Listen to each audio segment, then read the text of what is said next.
Good afternoon, everyone. Welcome to the episode 7 of AI Business Asia. I'm your host, Leo Jiang. Today, we had a special guest from SAP, Mayank Sharma, who is a VP of SAP's AI product engineering. He's also heading the AI services and accelerator. For most people would know who SAP is. So just, for the sake of people who doesn't know, is one of the largest enterprise software provider, which has really been on the industry for more than, I think, nearly 50 years.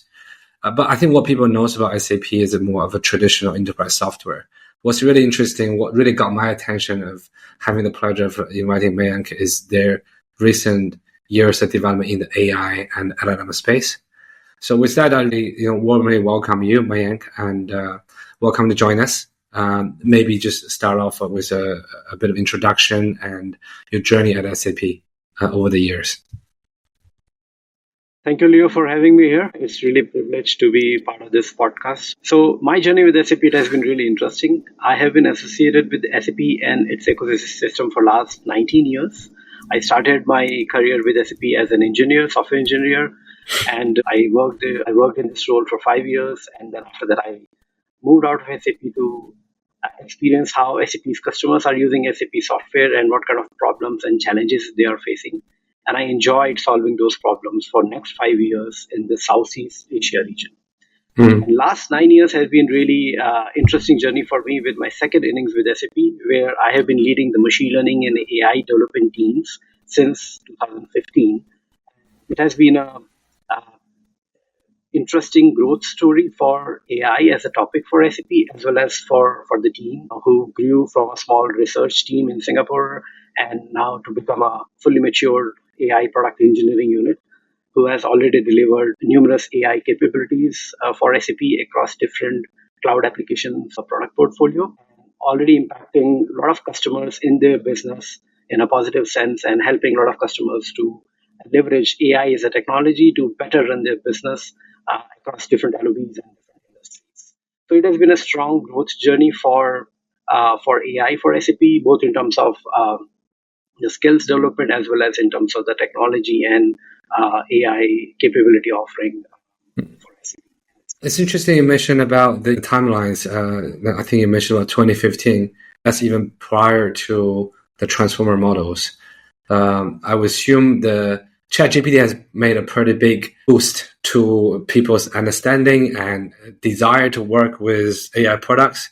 So I actually, if you could unpack a bit of a journey of how has AI progressed within, since 2015, since you start taking charge of this team, how was it before ChatGPT and then how was it after? It'd be really interesting to give some examples of some of the AI innovation, as you said, or product that you've been built over the years.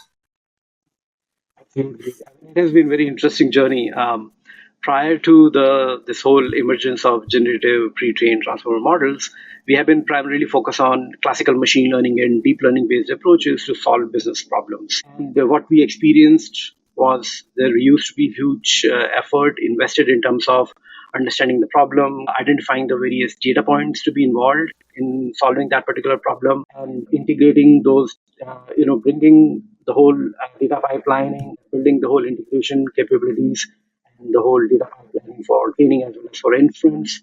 So there used to be huge effort invested in those processes. So the whole time from idea to production generally used to tend to be long because even customers and domain experts were also in the exploratory stage of what machine learning and deep learning based approaches can do for their business and their business processes. And even though once you have everything in place, you would still take a lot of hand holding for customers to onboard on those AI capabilities because in a lot of instances, customers might not have sufficient training data to train those machine learning or deep learning based models. And this used to be an ongoing journey in terms of identifying the data and data discovery, making sure the whole training pipeline is matured and scalable enough. So overall, the entry barrier for customers was high, as well as the whole idea to production timeline also used to be quite prolonged.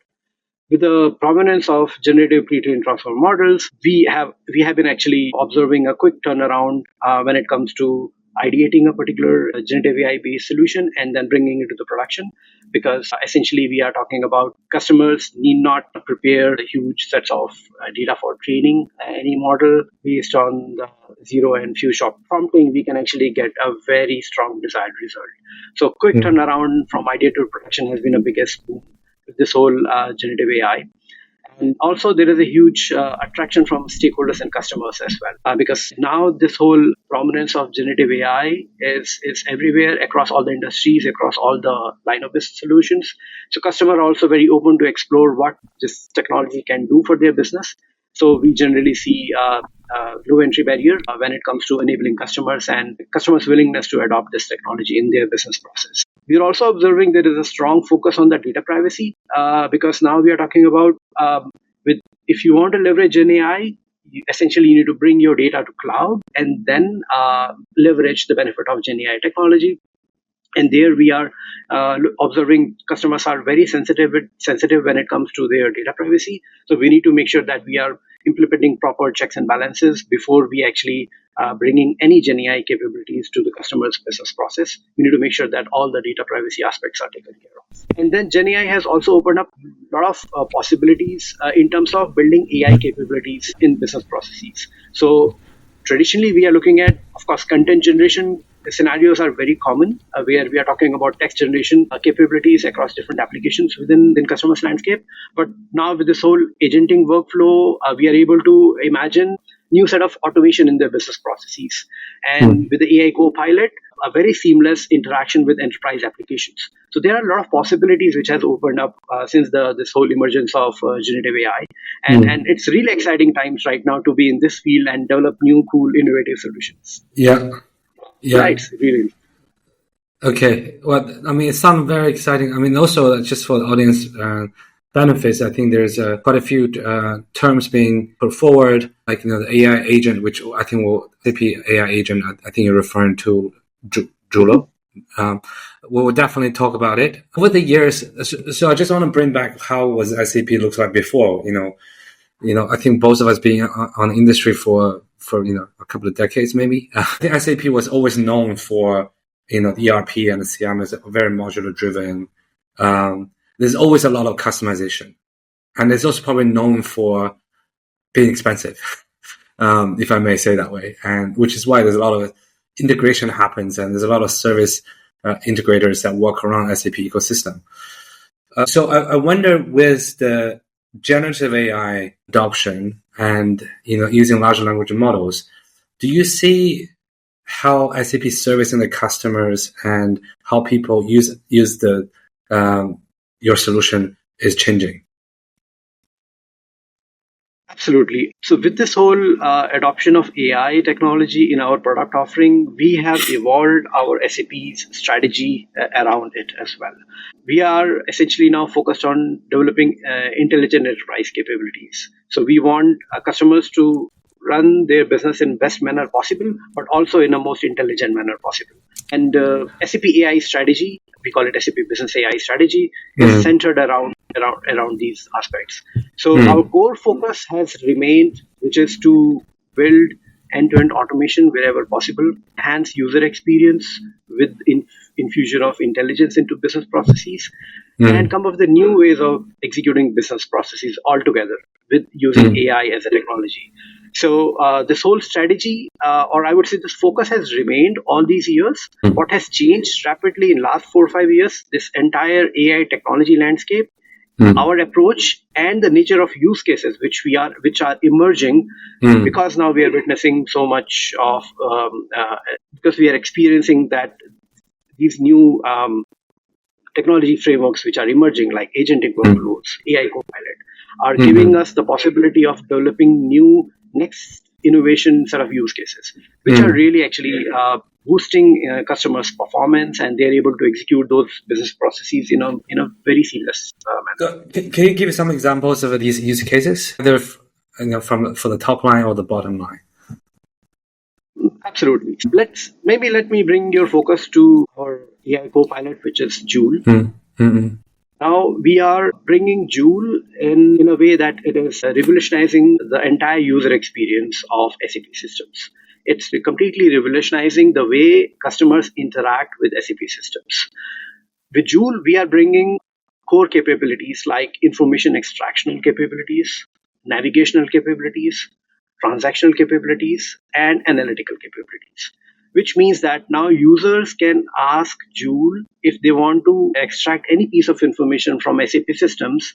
So instead of navigating through complex menus of navigational menus or executing any transaction in SAP system, users can simply ask Joule for any piece of information they would like to know. Or if they would like to execute any transaction, they can just simply provide all the information to Joule, and Joule will be able to execute that transaction for them. So, for example, in enterprise space, we have sales order processing, which is one of the most complex, step. And in sales order processing, there are a lot of sub-steps which needs to be executed in order for the entire process to complete. And a lot of times there are some blockers in those sub-steps which are needed. So, for example, delivery note, etc., needs to be completed. The sales order form needs to be completely filled with all the required key information. Now, if you were to manually go to these applications and solve those blockers, it takes time. But what you can do now with Joule, you can simply ask Joule to list out all the sales order which are blocked, and then Joule will list it out for you. It will also give you what are the blockers for those sales orders, and it will also suggest how those blockers can be resolved. So you can simply ask Joule to solve those blockers, and the entire sales order processing can be completed in a matter of minutes just by interacting with Joule. This is just one very simple example. Talking about much more complex scenarios as well, which you can actually use Joule to execute and just improve the way your productivity looks like for the entire day. Does it come across as a voice bot or is it a chatbot?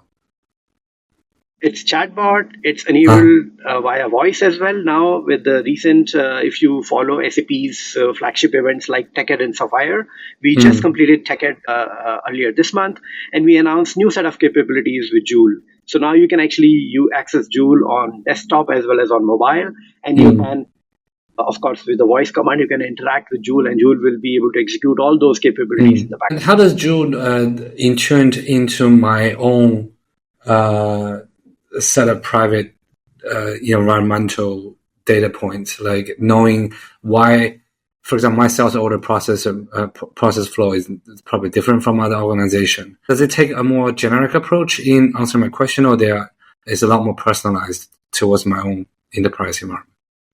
So Joule is definitely, it's built for SAP systems, and all your personalization and configuration in your business processes are within SAP system. Joule interacts with the SAP system and understand what are the configurations a particular customer has done, what are the business processes which are configured, and Joule understand those business processes. And in addition to that, Joule also understand the user context. It retains the user context. For Leo, an SAP authorization would look completely different as compared to Mayank. Mayank wouldn't have access to certain set of information which Leo might have. So Joule knows this. So Joule will never show any information to me which I'm not authorized to access. So that's the beauty. So we are building these natively inherent authorization capability, contextualization capability in Joule, which is seamlessly flowing through SAP systems. Okay. And what is the foundational model that powers Joule? So to understand this, you need to also look at our entire business AI strategy, and one of the core capability or core part of our strategy is AI Foundation. Within AI Foundation, we have a Generative AI Hub, which provides a certain set of unique capabilities. One of those capabilities is seamless access to various frontier large language models and open source LLMs, which are out. SAP has a very specific approach to which LLMs we would like to provision to our engineering teams as well as to our partners and customers to develop their own generative AI capabilities. So we are partnering with the best of breed LLM providers across the globe, and we are bringing those LLM access via Generative AI Hub in a very seamless manner. So for example, we are partnering with Meta, Microsoft, Google, IBM, Mistral, Cohere, Anthropic. So list is going on. It's very interesting that you're taking this approach, which you open with I mean, by saying Llama and Mistral versus OpenAI and Google, you're actually working with both open source and closed source. What's the reason behind this? And by the way, how do you see the world will evolve in between the two camps? And where you sitting at the enterprise side, like, you're actually looking at both capability of both sides. I'd really like to know more, get to understand more of how you see the LLM capability from both sides. Absolutely. So in order to understand this, you need to also understand how SAP has been supporting our customers in entire technology transformation journey. So I'll take an example of cloud transformation. If you know, SAP has a hyperscaler strategy where we have a strong partnership with all the major hyperscalers providers across the globe. So we have partnership with Amazon, Google, Azure, Alibaba, and we are providing choice to our customers where they would like to run their SAP workload on. It's of their choosing. So if a customer wants to run their entire SAP workload as well as non-SAP workload on Google, they have their choice. So we are adopting the same strategy when it comes to partnering on AI technology providers. Here as well, we would like to give choice to our customers which LLM capabilities they would like to consume for their custom AI scenarios or AI extension scenarios. For all the standard AI capabilities, our in-house teams are proactively looking at all the LLM capabilities which are getting released by all of these major LLM providers. We are doing active benchmarking against these LLMs for a particular capability, and we are choosing best of the breed capability or best of the breed LLM version which is out there to release that standard LLM or Gen AI feature. So, for example, in SuccessFactors, recently we have released a lot of generative AI capabilities like assisted goal creation or assisted performance insights generation, etc. Yeah. All of these are built on GPT 4.0. Yeah. GPT 3.0. So we are evaluating which LLM performs best for which business scenario, and we are integrating those LLMs and exposing it for those scenarios. And with Generative AI Hub, we are giving choice to our customers and partners if they would like to extend any particular Gen AI feature or develop their own custom Gen AI features, they can do so at one place, which is Generative AI Hub, in a seamless manner. Do you get involved? Are you quite hands-on in this evaluation exercise? You are. You are asking me personally? Yeah, personally. So, Leo, I am leading a large organization. I have a huge portfolio responsibility. Right. As much as I would like to be hands-on involved, I simply don't have that bandwidth available. Okay. But I have a fantastic teams of data scientists and researchers who are looking into it day in, day out. And I trust that they are doing a fantastic job there. And they present their results and really fascinating. Could you share? I'm sure everything will roll up to you. Obviously, managing the global AI product and engineering teams has a big responsibilities. And I don't doubt you have a lot of excellent data scientists. I think for the audience purpose, like we have a lot of startup founders and people building models or using models. Probably more of people leveraging foundational models than building their own. What's your view of different, like you say, these different LLMs? GPT-4, GPT-4, just GPT-01, obviously the most advanced reasoning model is being released. Now you have GPT-4.0 with vision model, and as well as the Llama 3.2 has a vision model. And what's your view on these model capabilities and how far they are apart from each other? So one thing we need to understand, Leo, is this whole LLM space is evolving very rapidly. We are seeing every new GPT version we are seeing in the market, it comes with a new set of capabilities and it's evolving with every new release. So we can't just hook onto one LLM provider for one set of capability and just lock ourselves in. When it comes to overall LLM strategy, we need to be very flexible. So here, it's also part of our learning that we need to make sure that our AI landscape architecture needs to be flexible and extendable.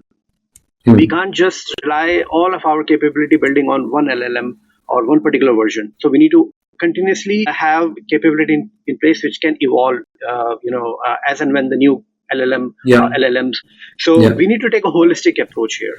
So, and then when it comes to, let's say, prompt engineering, right? So our prompt engineering also, the whole framework or infrastructure should be built in such a way that you are able to maintain it, evolve it as and when the new versions are available. So because we are already experiencing it, right? So if you build one prompt for GPT 3.5 and now we have 4.0 available, it's not necessarily that the same prompt will perform equally good on 4.0. So you have to actually evolve the prompt as well accordingly.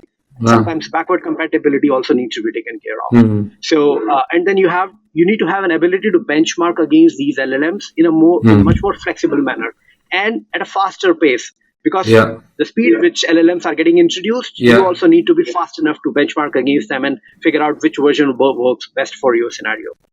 So there is no one answer fit all, one solution fit all. So you have to your strategy needs to evolve accordingly. Sure. I can only imagine how much work is it required. It's like you have these, you can name them with more than one hand of all the LLMs that we know of, and there'll probably be a few dozens that we don't even know and talk about it often. And from your perspective, you're trying to understand and keep pace with all the latest development. Yes. And in your opinion, do you think there will be an end to this? I mean, not if I look at your AI strategy versus your hyperscaler strategy, which you said, look, we're always customer centric. So if our customer prefer to run SAP on this cloud, that would just go with it.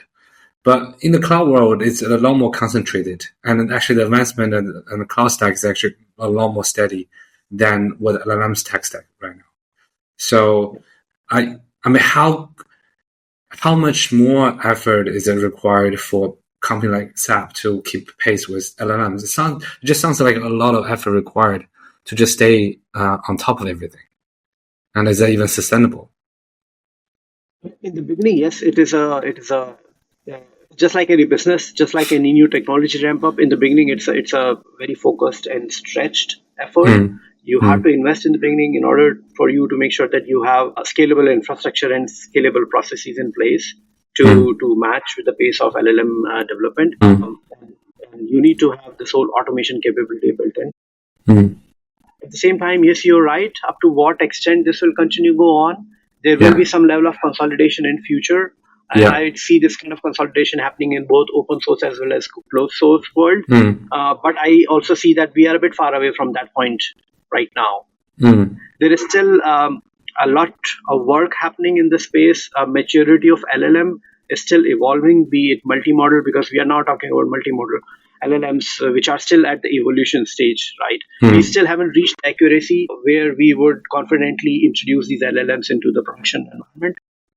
So for basic scenarios, for low critical business processes, we are still okay. But when it comes to high critical business processes, where we're talking about manufacturing or financials or logistics, we need to make sure that these LLMs are matured enough when we introduce them into the production environment. And at this stage, we always need to have a fallback option. So we are still seeing that there is still some runway ahead where we see that there will be kind of a consolidation as well as saturation in terms of LLM matureness. Do you see trends? I remember last year I was speaking on AI summit hosted by The Economist, and we ran a poll within the room of 100-ish CIOs, and the question was, what's your preference between open source and closed source? At least openness, not to say like choose one or another. But I think the majority, like nearly 70% of C levels, were very open to evaluate open source. Do you see something like this still happening, or this has evolved? No, I would say, as I said, right now we are still at very initial stages of this whole technology transformation. So most of the players are keeping their options open. And SAP has a unique position, as I shared earlier with you. We want to bring best of the breed capabilities in our ecosystem. So we coming from closed source or open source. And so we would like to strike that balance and give that choice and preference to our customers. But in general, right now, no one can say and pinpoint that, closed source is the way to go or open source. Because whole very early stage, Okay. Do you see a concentration in terms of use case or a certain product within SAP that is really taking a lot of attractions? I think, as I shared earlier, right now, in terms of concentration on the use cases, we are looking at, there is a lot of content generation or text generation use cases which are being built as of now.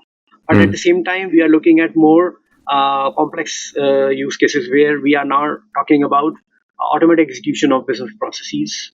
So agentic workflow, the whole agentic workflow and landscape is also evolving right now. We are looking at, there are agents which work in isolation. There is less collaboration. So we are looking into how we build this whole agentic workflow, which is highly collaborative and highly autonomous. So this field is also evolving, and the whole grounding capability in terms of both structured data as well as unstructured data is something which is now gaining more momentum. Where, like for example, you are part of your employee of an organization, and you would like to understand any piece of information which is part of your knowledge repository of your organization. How accurately that piece of information is delivered to you is something is of very importance right now. And this piece of information can come from unstructured document sources or structured set of information like tabular data. So we are now looking at how we can bring the grounding capability both for structured as well as unstructured information, which can then ground that output of the result in the context of the user itself. So these are the areas where we are now exploring and looking into. We recently also introduced SAP Knowledge Graph, and with Joule Studio, you can extend your conversational scenarios and document grounding capability in Generative AI Hub, which can then be used to develop your custom document grounding scenarios. Right now, document grounding is already available via Joule, but if you as a customer want to develop your own grounding capability, you can do so via Generative AI Hub. Okay. So these are the scenarios where we are now, focusing on. Okay. Just for the audience, could you explain, I think there's three things you mentioned, which might be a bit difficult, technical for the audience. So one, we'll talk about agentic service for all the automation, and then we'll talk about grounding and the knowledge graph. Could you explain what the agentic service mean, and how is that helping the organization to do better and perform better? Yeah, so agentic service or agentic framework, you can imagine there are very specialized piece of AI agents who are really good at performing a certain task. So for example, we have a very specialized finance agent who's understand your entire finance process, data points which are involved in your finance transactions, and can perform any task which are specific to your finance processes in an autonomous manner. Similarly, you can imagine a similar agent for your HR processes and HR data points. Imagine if you have a requirement which or a transaction which involves both your finance processes and data points as well as your HR processes and data points. You would have to, if you were to manually execute this transaction, you will have to go to your HR application, do that, and then bring your context to the finance application, then execute that. Manually, you have to then switch between two different. So with an agentic workflow and with the conversational capability, you can actually assign this task to your AI copilot, who can then interact with these agents, specialized agents, and execute that end-to-end transaction for you, which span across two different domains. So that's one example of your agentic workflow and use cases which can be developed. We talked about from SAP implementation perspective, is that something very easy to set up for your clients, or it requires a bit of coding skills? So we are in the process of building this entire capability right now, but there are few initial capabilities which we'll be introducing via Joule in out-of-the-box manner, where you will be able to, once you configure Joule, you will be able to have these agentic workflows available via Joule and which you can execute. How much is the onboarding effort will be required? I think this is yet to be defined.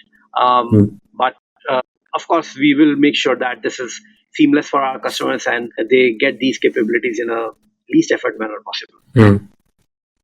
I understand. And for the grounding work, I guess you're talking about factualities and making sure it does not hallucinate. Yes. And is that something, wouldn't that be something you do it at foundational LLM level, I guess at workflow level? How are you helping the customer to keep the AI and models grounded? So right now, when we talk about the document grounding capability which we have built, imagine if an enterprise has multiple sources of information. They have their own health portal, they have their own knowledge base, they have their own SharePoints where they have multiple documents, and you as an employee of that organization want to access any piece of information. You can imagine if you have a central, or let's say via Joule, you can ask Joule to provide you that piece of information. Behind the scenes, we have document grounding capability, which can understand, decipher, chunk all of these pieces of information which are coming in from different sources and give you that relevant piece of information which is exactly requested by you without any hallucination, and also give you the source of that particular piece of information. So which document this particular piece of information is extracted, and the whole authenticity of that information can be established.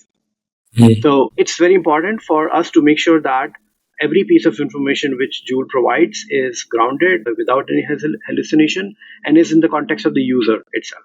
So we are, with the document grounding capability, we are building this whole capability where you can ground any piece of information coming in from your unstructured data. And we are also now, with the knowledge graph, we are bringing in all the structured data points which are there in your S4 system, and you can actually get that information grounded without any hallucination presented to you once you ask any query to Joule. So, for example, if you would like to know for your sales order, what are the different tables or what are the different data points which are involved in preparing that sales order information.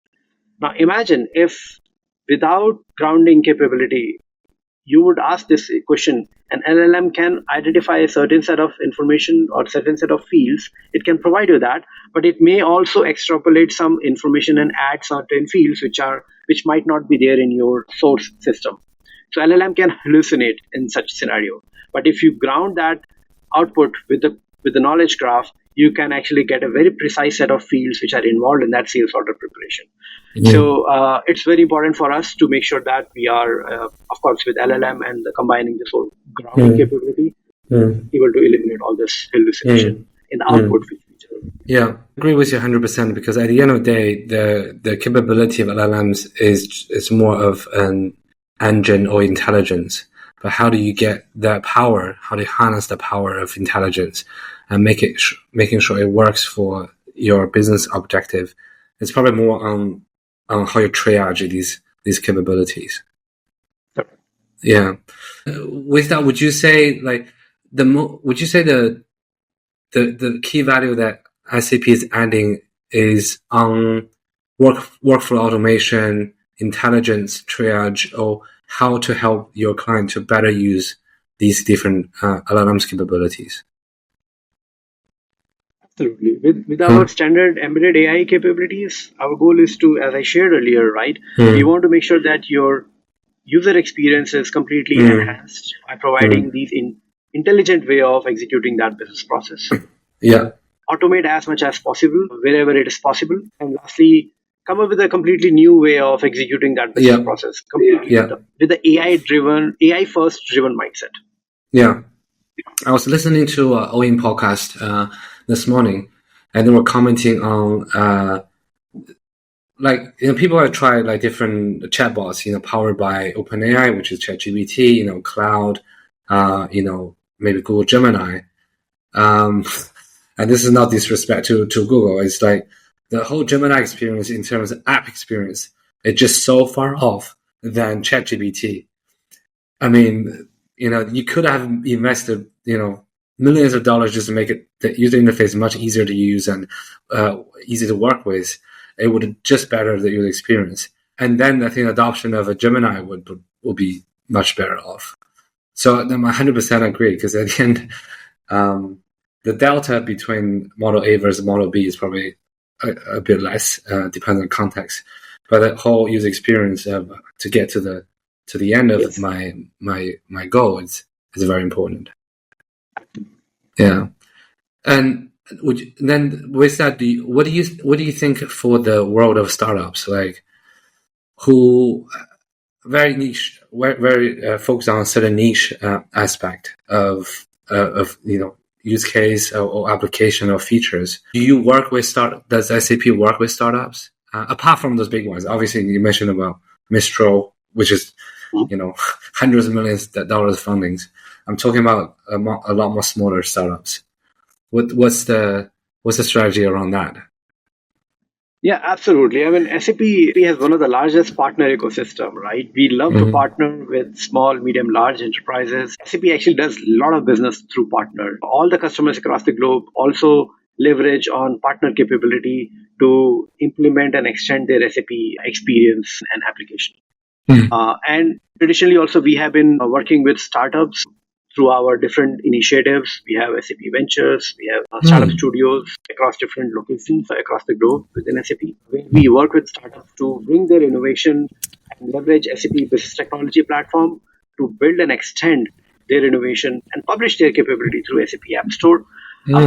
And then customers can actually leverage all of those innovation. Because best part is that any new capability which a startup would like to build, which is complementing SAP solution, they can build that capability on SAP Business Technology Platform, which can give them out-of-the-box capabilities like seamless authorization, authentication, seamless access to the data coming in from SAP system, and really build and focus on that complementing capability which they would like to build. And then they can publish those capabilities via SAP App Store. And then customers can seamlessly just procure those capabilities and turn them on. Yeah. Could you share more about the SAP App Stores? Because that's something new to me.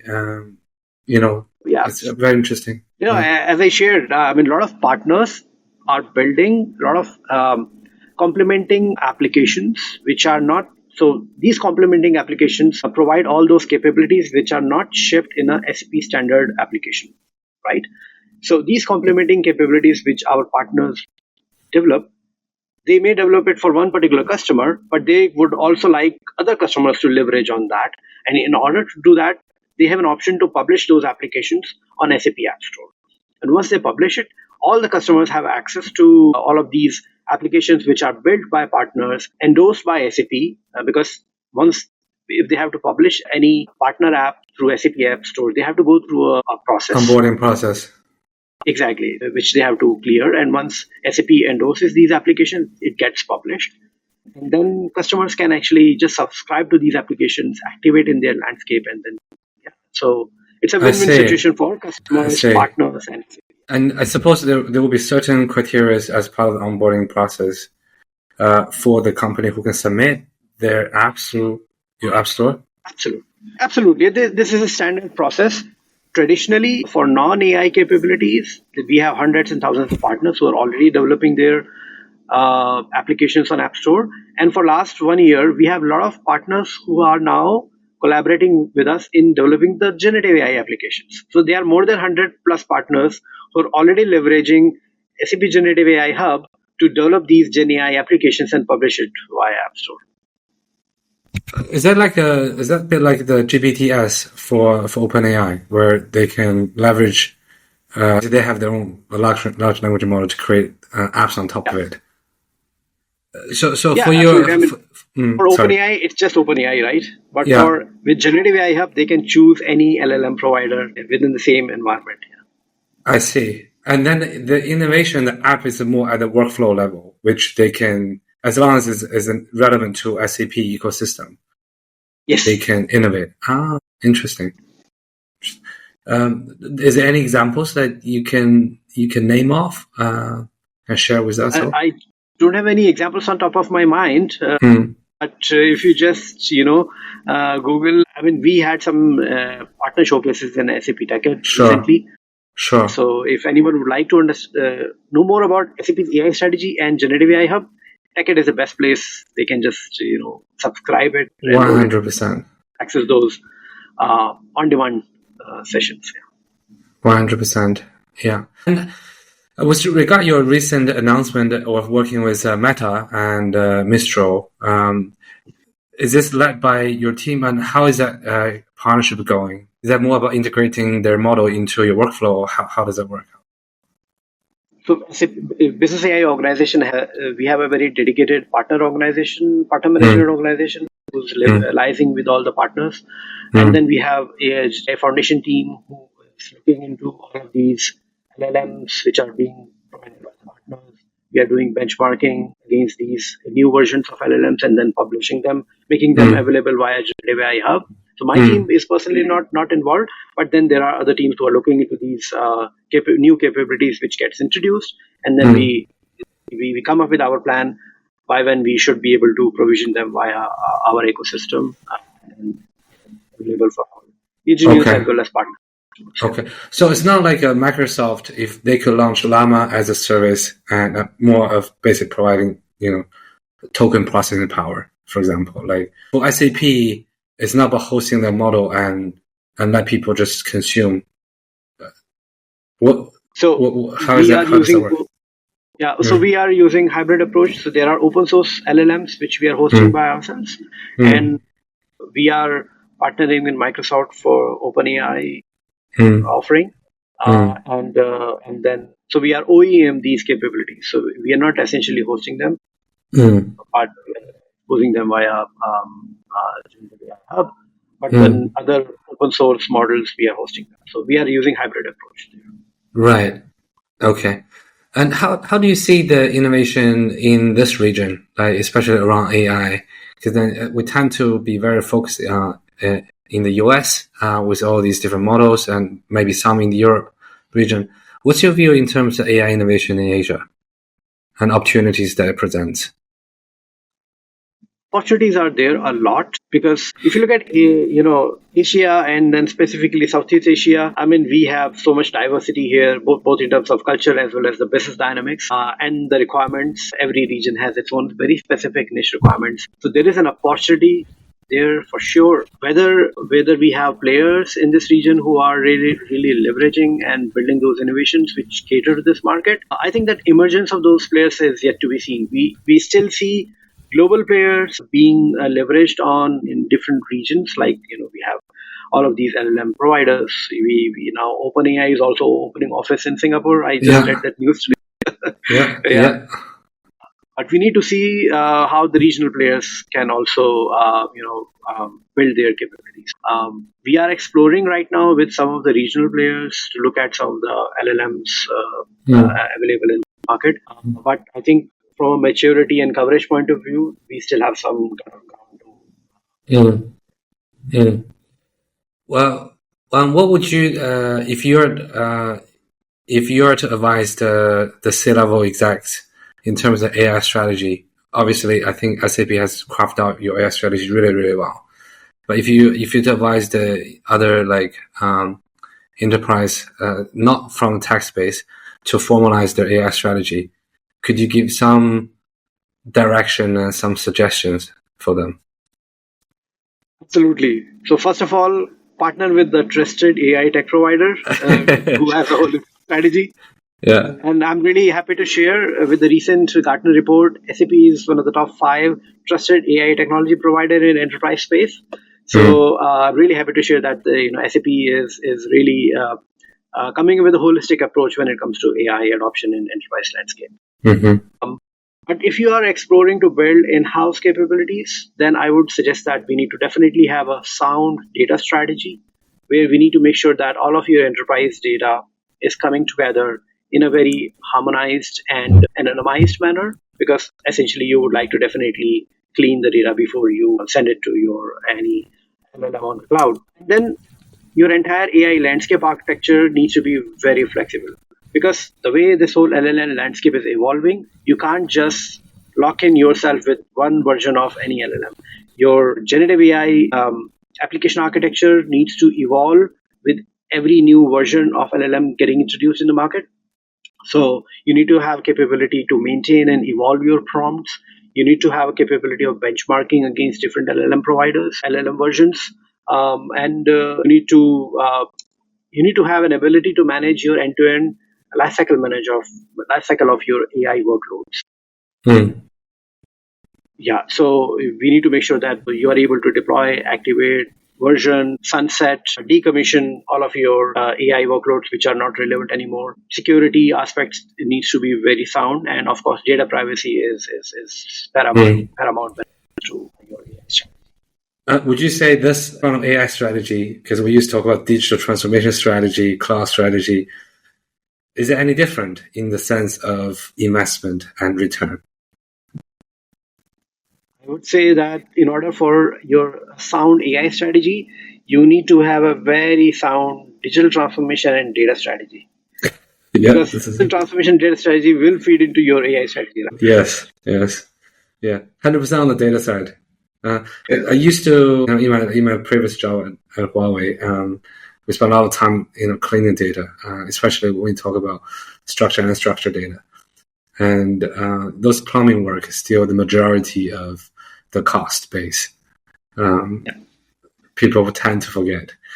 Do you think that will change? Like, especially with the ability from, I actually read some really interesting article from SAP about your special ability to process tabular data. Would you think that will get easier and cheaper? In terms of how you triage your data, your ETL process, all that stuff. This landscape is evolving also very fast, right? This whole data plane and data lake capabilities, it will get cheaper, but it will not get easier, because in order to become your data streaming and your data consolidation capability simpler, your landscape needs to be simple enough. But in our experience, your customer landscapes are so complicated, so heterogeneous. So because of your data strategy or simplicity of your data strategy will determine how simple your landscape is. So if your landscape is complicated, your data strategy will also be complicated. It will take effort for you to bring in all your data in a seamless manner to a place where you can then. I have recently I published an article, and then there I one statement which I researched a lot, and I just want to share here as well. And this is for enterprises, right? So agility of your business depends on the speed of seamless flow of the data from source of generation to the point of decision making. So your business will be agile if you are able to seamlessly be able to bring the data the moment it gets generated to the point where you need to make a decision on top of that data. The faster it is, the faster your decision making will be, and your business will be agile as well. It's basically how efficient you can moving data points. It's not just about the engine. It's like you can have the best car, but without the best road, your car is useless. Exactly. Yeah. That's a really, really good insights. I love to, if you please share the article with us. I will share with our audience. Oh, sure. I guess when it comes to the end of this, and I do like to ask you, like, if you look out the age region, what you do in the next couple of years, it has evolved so much more. I think recent years compared with early 2015. Would you say your life is going to get spinning faster and more exciting? And what do you look for in the next couple of years in your job and in this AI space? It is very exciting, and every day is getting even excited than the previous day, to be honest. I'm really looking forward where we will reach to a stage where we have end-to-end business processes getting executed in a completely autonomous manner. And I'm talking about, very shorter time frame. I'm talking about next 2 years, we will see a lot of revolution in terms of how the business are going to execute their business processes. With these new agentic workflows, more embedded generative AI features will be available across all of the LOB solutions. We will have new solutions completely built with AI first as a strategy. We have in the past, we have seen data first and cloud first. Now we are in an era of every new software architecture being developed will be developed using AI first as a strategy. So yeah, I'm really excited, and I'm really fortunate enough as well to be part of this industry domain and in this field.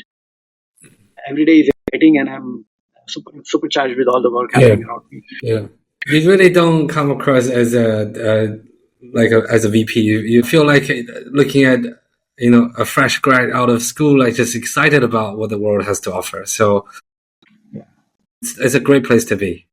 And thanks for sharing all the insights and your know-how. And I think on behalf of AI Business Asia, we really appreciate your presence, and hopefully we'll get to hear more from SAP. I did get a few other of your colleagues who approached us and they said, "Look, we heard about you guys, podcast, so they like to be part of it." So if something that anybody in SAP who are willing to share more, please just recommend them to come to join our show. Sure, absolutely. Yeah. Thanks a lot for having me.